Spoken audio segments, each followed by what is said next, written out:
Hi Kayla. Alright, so here's your past life spread, and what we're going to do is look at where we are, what you do with the majority of your time there, an important day with the relationship and feelings involved, another important day, the death and lesson learned, and we will get hints of time throughout, but actually, as I'm looking at this, based on this card, we are just going to go really far back. So what I'm going to do is relay to you the images and impressions that I'm getting, and your job is going to be to try to make connections where you can based on what we go over here and your current life, and I'll try to help however I can too. Alright?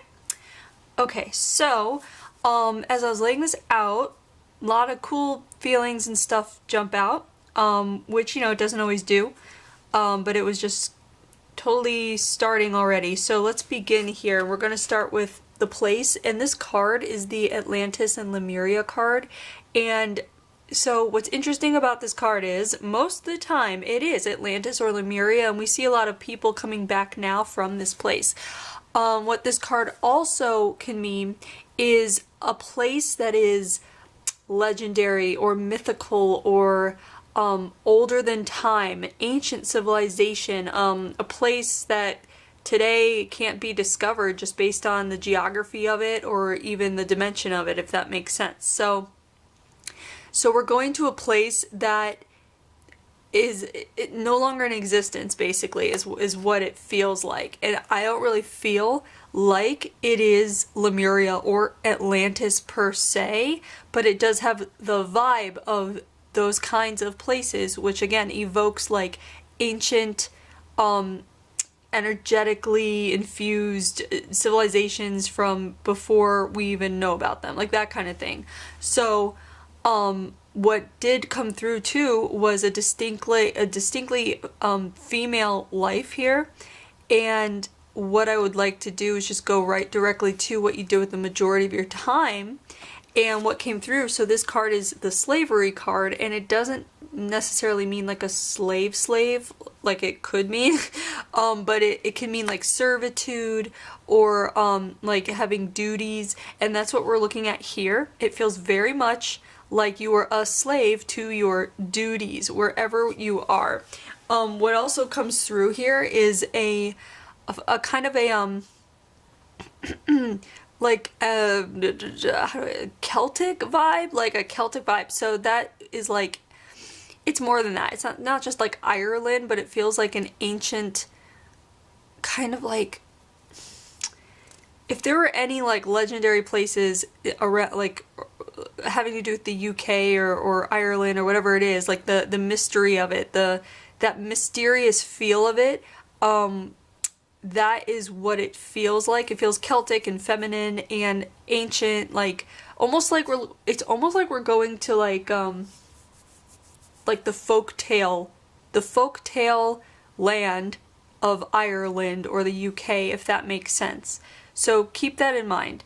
And I don't know how that might connect with you. If it does at all, it could just simply be that you feel connected to Ireland or England or Scotland or, you know, that kind of thing. Or it can even be like something like what's coming through could be like back when you were like in school, maybe reading the old English books, if that makes sense, like Beowulf or Sir Gawain and the Green Knight or the whatever it's called, the Green Giant, I don't know, but there's books out there like that have to do around that time period, so to speak, if it was a time period. It's like that.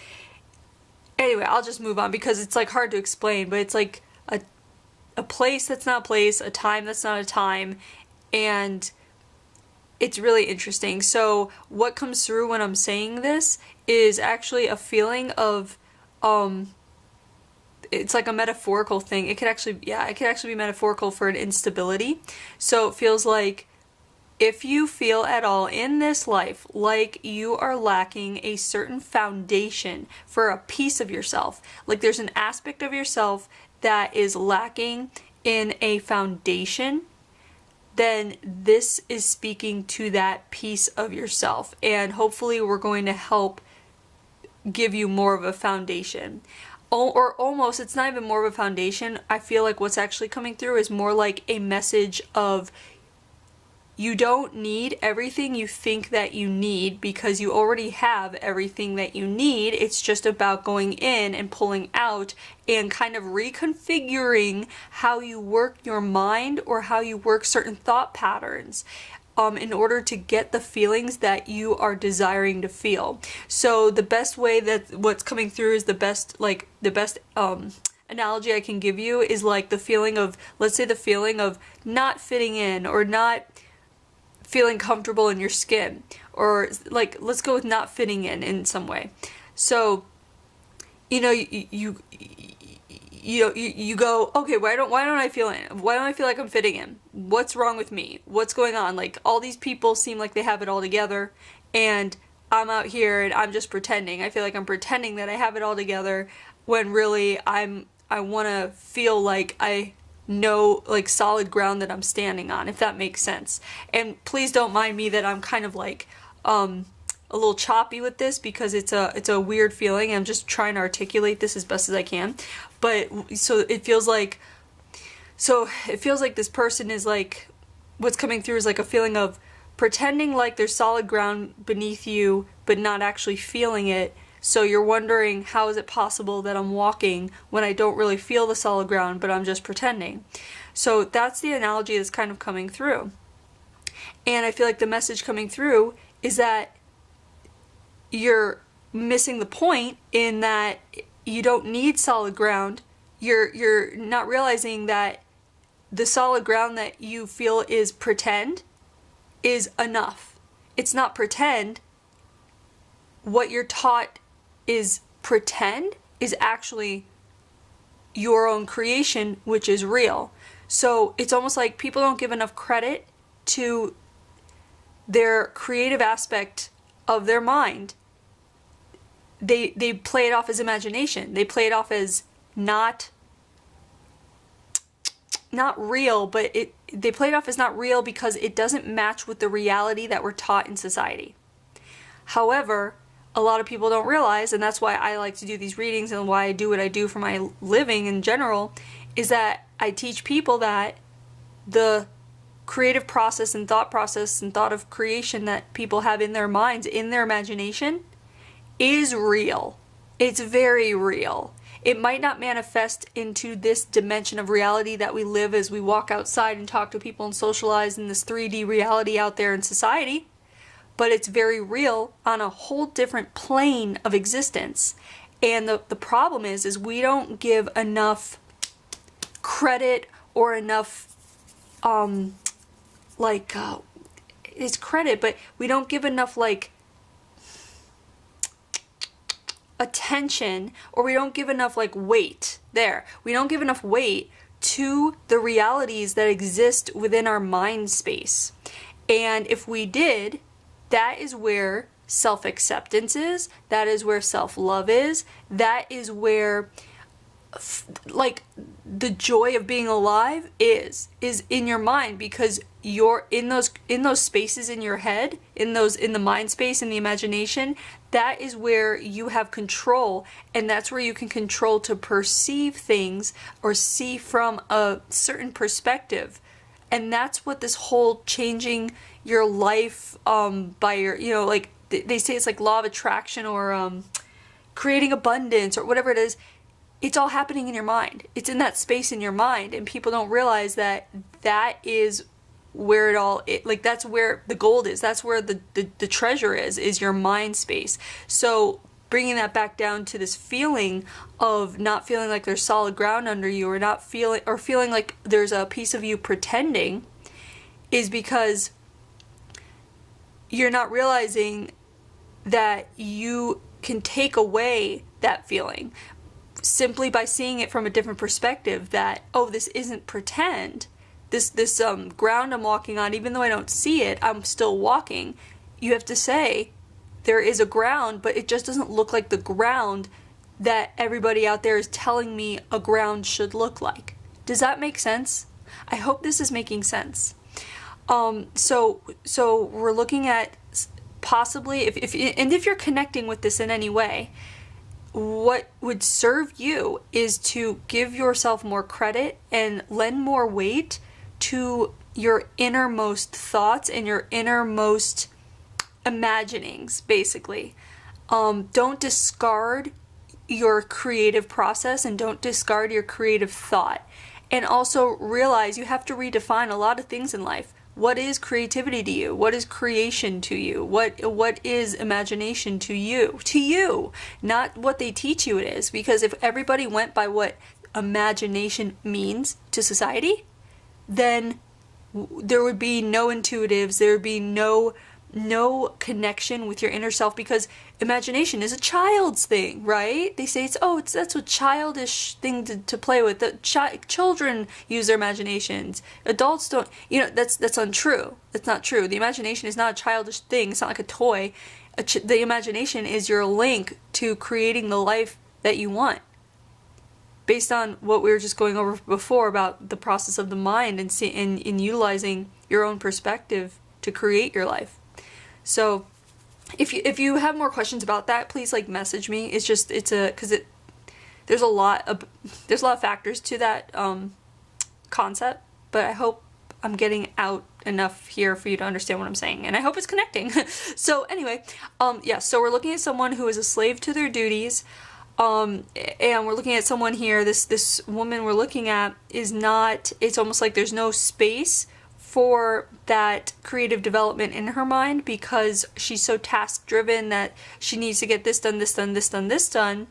And it feels like others are putting things on her plate that she must get done for them, but it's also her allowing that to happen. So if you've ever found in your life that you have let people kind of walk all over you, so to speak, because of any feelings of unworthiness in that regard, if that makes sense, then this would be a message for you that you're exactly where you need to be, and that doesn't need to happen anymore. And maybe you're past that aspect in your life if it's happened, but even if it's going on or if it's happened, whatever it is, it doesn't need to be there anymore.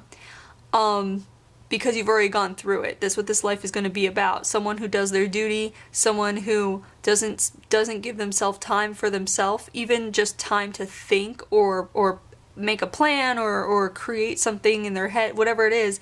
This person doesn't really allow a lot of time for themselves. They're so busy with duties.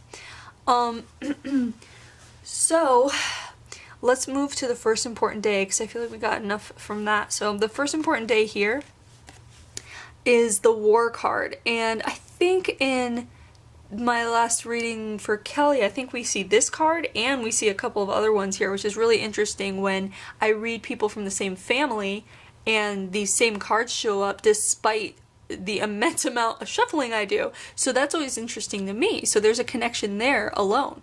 But here we have the War card. The War card can be internal war or external war. It can mean different things. The relationship involved with this War card is friends. And the feelings here is betrayal. And so what is coming to mind is that we're looking at an internal conflict here. And the internal conflict is the way you think about certain people, or this person at least. So she, again, the only time she has time for her thoughts and for getting things organized in her own mind for her own life is while she's working. So as she's working, I guess why I'm saying that is, one, you could be a daydreamer. If you get into a task and you start doing a repetitive task, you might find that your mind wanders, and I would encourage it. So just FYI, if that happens to you, allow it, go with it, see where it takes you. And if you don't do that, then try to allow yourself some space to let your mind wander, because that's going into a nice creative space and you never know what happens there. But anyway, here we're looking at internal conflict having to do not so much with friends, but the friend card is coming up to give the feeling of different people in her life, such as like figures of authority versus familial relationships, like your boss versus your colleague versus your sister, versus someone you just met. So there's these distinct relationships and they all have distinct dynamics, and there's a hierarchy involved in it. And so what it feels like is this is kind of more of a day of like recognition and understanding of basically those that you realizing that how you think of other people is not necessarily how they think of you, and the reaction to that. So I'm going to give you a hypothetical. So for example, you might be let's say you start a let's see, okay, let's say you're taking a class. That's what it feels. Okay, so you're in a class, it's a painting class, let's just say that, and the teacher is there, and they're a very fine artist, and you're their student, and we'll say this class goes for like 4 weeks, okay? So you signed up for a month, you're paying for a month's worth of classes, and there's a teacher. And so the first class you come in, you meet the teacher, and you bond, and there's a bond, and she's very friendly, and you just hit it off well. Second class, excuse me, the second class, you see her, you get there when she's pulling up in her car, and you guys walk in together and you chat before anybody else, and you think, oh, okay, this can be a good friend. Third class, you bring her coffee and you guys chat afterwards for, you stay and chat an hour afterwards, and having a good time, good friendship. Fourth class, same thing. Okay, so then you decide you don't want to take the next 4-week course, maybe later, but not not right away. So then you're not taking the class. The 4 weeks have ended. You're not taking the class, and you call her up and you say, hey, let's meet up for coffee and let's catch up. And she's just like, oh, I'm busy, I'm sorry, maybe some other time. Then, you'll text her 2 weeks later and say, oh, hey, you want to catch up for coffee? And she'll be like, oh, I'm so, sorry, busy, blah, blah, blah, right? So, basically she blows you off, basically. While the whole time you thought you were developing a friendship, she's blowing you off because really it wasn't a two-way friendship. She was acting how she was acting because you were a paying student, and it's not that she was necessarily using you, but she was considering you simply as a student, and during the time that you're under her teachership, she would be friendly with you and be present for you. But when you're not, and you're no longer her student, she just doesn't have time for that, and she has only time really for her students and her work and her duty and whatever. So I'm sorry that took a while to explain, but hopefully that's a good analogy for you as far as what I'm trying to get through here, and maybe you can make a connection with that, is not realizing that or having gone through something where you're not realizing that the dynamics of what you might consider friendship are off because you might be the one that thinks there's a good friendship there, but really that person is just like, oh, it's just so and so, and she's nice, but she wouldn't call you a friend. So in realizing that, you may feel betrayed. Like, you might feel a sense of betrayal, even though if you think about it, it's not really a betrayal. It's like the important part is learning to react from these relationships in a graceful manner. Just realizing that some friendships or some relationships are for a time and for a quick lesson, even if it's a minute or a week or a month or a year. Not every relationship that you make is meant to last, and how the best way to come out of anything, even though it might be painful and might hurt you and it might be heartbreaking, the best way to come out is as gracefully as possible, and that's by, instead of saying why me or why her or that bitch or whatever, excuse my language, but instead of blaming them, blaming yourself, instead of that kind of negative turmoil, spiraling, thought pattern-y kind of thing that we tend to do, ask the question, what did I learn from this? What did I learn from this? And when you start asking those questions after not just these kinds of scenarios, but really after every scenario that doesn't go according to plan, that is going to bring you into a state of grace. And that is going to really help you in so many ways. Just kind of learn to manage and learn to manage the situation, but also learn more about who you are, and what's right for you. And so like when it comes to relationships, if that's the case, it might be teaching you, many things, but it could be, it may be like what to look for in a friend, or signs to look for that you might be giving too much of yourself into a new relationship or friendship kind of thing, or even the other way around, where you might be someone that others rely on for their friendship, and you feel a certain way, and you can kind of tell that they give it so much more weight than you do, and that can end up with you feeling guilty. Or it can actually end up with you feeling more empowered, but maybe not so much in a graceful way, but more like power over someone. So, and that's not something, even though sometimes it can feel flattering, it's not exactly, the most graceful way to go about life. So whichever way you're finding yourself in these relationships, whether you hold the power or they hold the power, so to speak, it's just something to consider and something to come out of, realizing that every person holds a lesson for you. Every person we meet is a teacher. And if you can think of it that way, it might still hurt, people in general might still hurt you, but if you come out of it with, what did this person teach me? What did our coming together teach me? What did I learn from it? And if you can pull any lesson from it, then that's the lesson you were meant to learn. And you can let them go, and you can move on and look forward to the next one, and react differently and better each and every time, So keep making connections where you can, okay? Because I feel like, if anything, this might relate to a feeling you might have in regards to any relationships with certain people throughout your life, where you have felt like very let down by them, or disappointed, or even like you were disappointing them, when really it's not for you to disappoint anyone. Like, there's no way that you can disappoint anyone if you are being yourself. Do you know what I mean? If you're disappointing someone, so to speak, that's them. That's them being disappointed and feeling feelings of disappointment, because they're meant to learn from that, usually, not to have certain expectations of people. You see, so everyone's learning a lesson from everyone. You are teaching yourself. You're a teacher, a friend's a teacher. You're a student, they're a student. Everyone's learning. And if you see that, the more you see how, like, in the same motion everyone is, the more you can sense that oneness in everybody, that we're all learning and we're all teaching. Life becomes a lot smoother and easier to handle.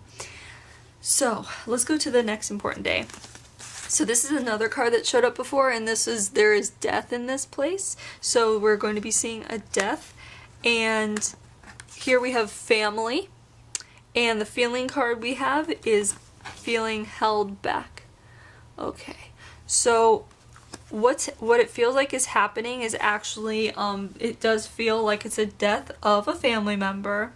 And it feels like this is just another day where things are out of your control. So it's your family member, and it feels like someone, like a sister or mother or aunt. It's a female that has passed, and it's interesting because it's almost like in this life you're looked on as like a little sister vibe, like that little sister vibe where it's like you're not capable of handling such things, is the feeling that I get here, even though you are capable, but like people think, oh, she's so young, or no, let's have someone else do it, like that kind of thing. Like, it's almost like you're expected to do these chores and have responsibilities, and yet at the same time people feel like you're not responsible. It's kind of like that weird thing, which speaks to a lot of frustration. So you might feel that you get very frustrated with people, or you get really frustrated with yourself. It might even have to do with the idea of people thinking that you can't handle something, or you're not capable of something, or you're not responsible enough, or whatever it is. And if that's the case, this would be coming up to show you that that part is done, and it's only coming up in your life. If it is, it would only be coming up as just like a quick touch on a lesson that you've already learned, to just keep you again, acting in grace, which is all about your reaction. It's all about your emotional reaction. So if you get angry or frustrated right away, that's okay. But the best thing you could do is recognize, oh, okay, I'm angry, I'm frustrated because of this, but really, it's not on me. I can, it's not about me. I just need to chill out a little bit, like that kind of thing. So it's about reacting more gracefully, in that you can have your instant human reaction of anger or frustration or whatever you want to think, but then just realize, okay, let's pass on, let's move past those feelings, let's get to the why, let's get to the lesson, let's get to a more graceful state. And so the feeling of held back is everybody, it feels like other people are coming in to take care of the post-passing details, like burial, I can't speak, burial, or a eulogy, or whatever it is, whatever they do as far as the rites of a passing, so the death rites, so to speak. Other people are taking care of it, where you feel like you should have been taking care of that, and you're thinking like, oh, well, they have me do all this other stuff for them, they don't even think I can do this, like, what is going on here? There's a lot of feelings of like unfairness, and so this can be coming up in your life again as a feeling of unworthiness for certain things, or being treated unfairly. Or if you feel like you're being treated unfairly, that might be a trigger for you, that's the thing that really sets you off, is when you feel like you're not being treated fairly. You know what I mean? And that would come from this. But knowing it comes from this, and knowing it's done with, again, it's time to move on past those feelings and just try your best to have a different reaction, or get past the more volatile reactions that you might have in your mind or otherwise more quickly, and get to the graceful state. And I'm not talking about like grace, like religious grace. Like, I'm just talking about like a more like enlightened state, a more peaceable state of mind, a more open, big picture state of mind, where you're able to step away from those feelings of like anger and frustration and you're able to step back as quickly as you can and be like, okay, let's settle down, let's see what's going on, what's the big picture here, what's the lesson, where was my role in this, that kind of thing. Again, what's helpful is when you to step back and see the big picture. So if some people don't really understand that kind of thing, and what helps is when they think of it as like a chessboard or a play, or like in the theater, like a chessboard or a play in the theater, meaning like life is like this big grand game of sorts, right? Like a chess game or a big grand play. And if you step back and you can see the whole stage and see all, even the backstage, and you see there's people setting up the lighting, so that lighting on her face is not all done by her, someone is helping, like there's all these key figures and behind the scene figures, and you see all the roles, and you know what I mean? You see it for what it truly is, basically. That's where you want to be. You want to step back and be able to see everything as it truly is, and that will take you out of yourself, out of that moment of anger and frustration or whatever. It'll take you out of it, because you're no longer looking really through your eyes. You're kind of looking through these larger eyes that are even looking at you. Do you know what I mean? Like, you're just coming out of yourself to see the whole picture. Okay, so let's move and keep making connections where you can. Okay, as far as like the feelings of being held back, like that kind of thing, like. Again, that's just another thing where if you feel that way, here you truly were. It was like you really had no say. It's like almost like we see, it's kind of like she's kind of meek, actually. It's like there's a feeling of kind of being meek. And so in your current life, you might come back and you want to be strong, and you want to have a stance, and you want to be opinionated. It could be very much that. You might find that you actually do have an aspect of yourself that is meek, that does just want to give in, fold in, and just be told what to do, because it's just so much easier not to think sometimes, right? And that's okay.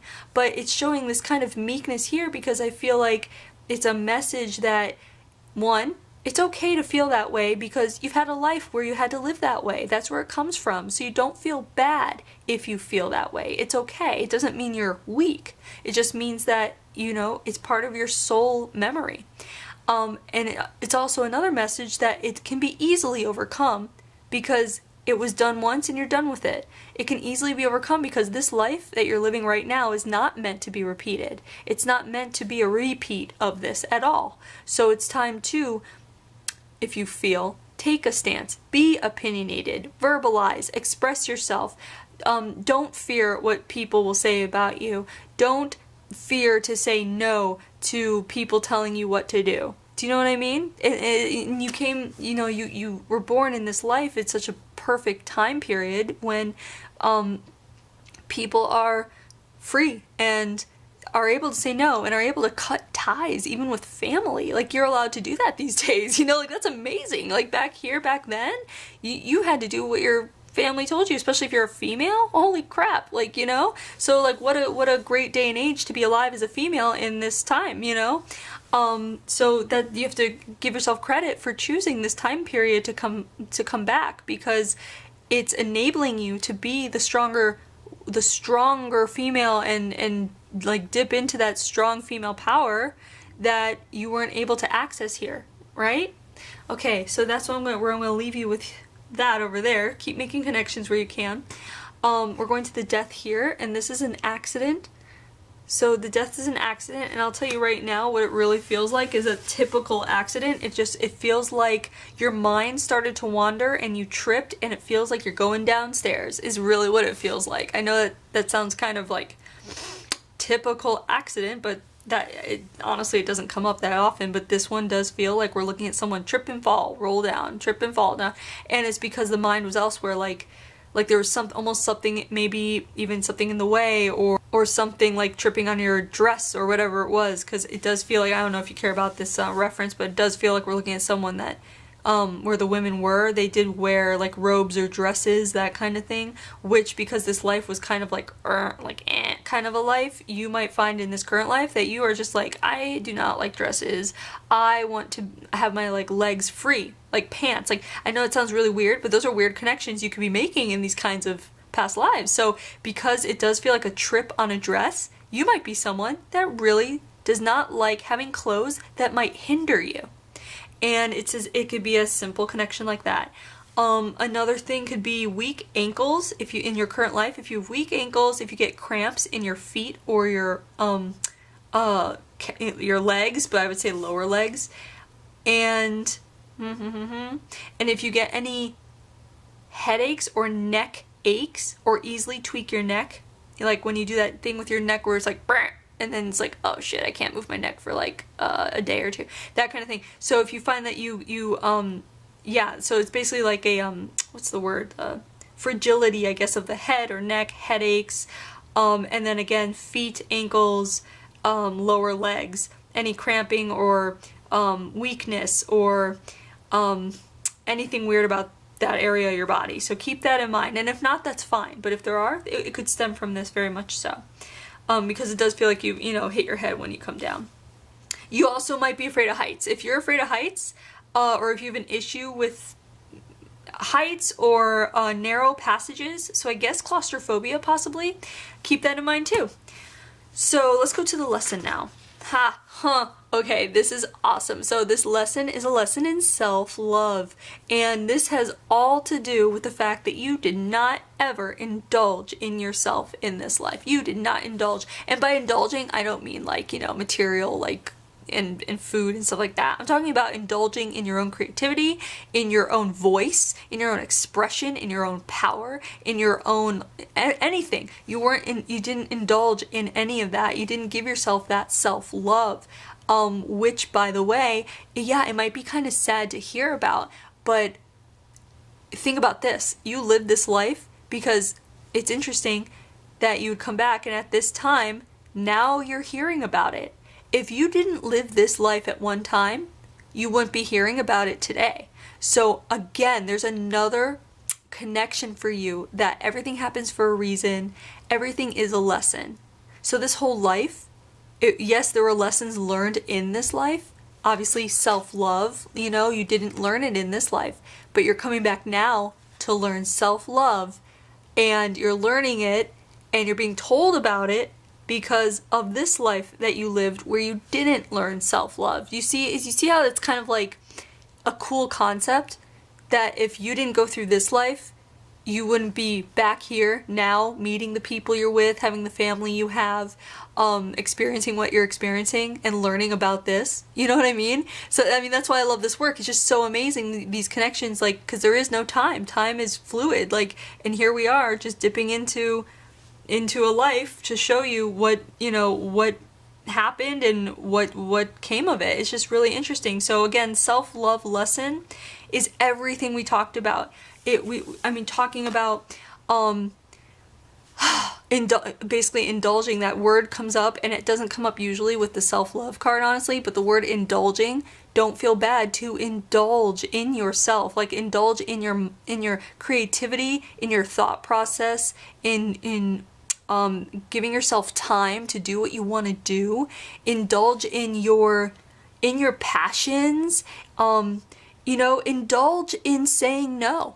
Indulge in saying, like, and I'm not saying, like, oh, if the kids need something, no, sorry, no, not like that, but, like, if a friend is like, oh, can you do this for me? Or if a colleague is like, you can say, like, I'm sorry, I'm really busy, maybe another time. You're allowed to say that, Indulge yourself in relationships that you feel are reciprocal. Get away from the toxic ones. Get away from the ones that you feel you are working too hard for. See the lesson in it and leave them behind, man. Like, you have better, bigger, better people and experiences to go after. And so I feel like this current life really needs to be more about, again, coming to that state of grace, because that will allow you to leave all of the volatile or negative emotions way more quickly when, again, you step back. And that whole process of the reaction, stepping back, coming to a state of grace, that actually is self-love, because that's feeding yourself all this positive energy, which you need, like this, a positive mindset. Giving yourself perspective makes life hell of a lot happier, period. Because then you're not caught up in the little nitty-gritty moments. You're not, when you're always just in your own head, kind of seeing through your eyes in the moment, and you react to the moment, and there's a lot of anger that can be there, especially with people you have to deal with every day, like, or situations you have to deal with. Always thinking about whether it's like, work, paying the bills, money, problems with friends or relationship, whatever it is, and you're always in that nitty gritty. It's negative. It's like it's turmoil, lots of turmoil and spiraling thoughts you can't get out of. I'm sure you've had spiraling thoughts you cannot get out of. They're so hard to get out of. But when you learn to process things, step away. That's where you get to process. Step away, see the bigger picture.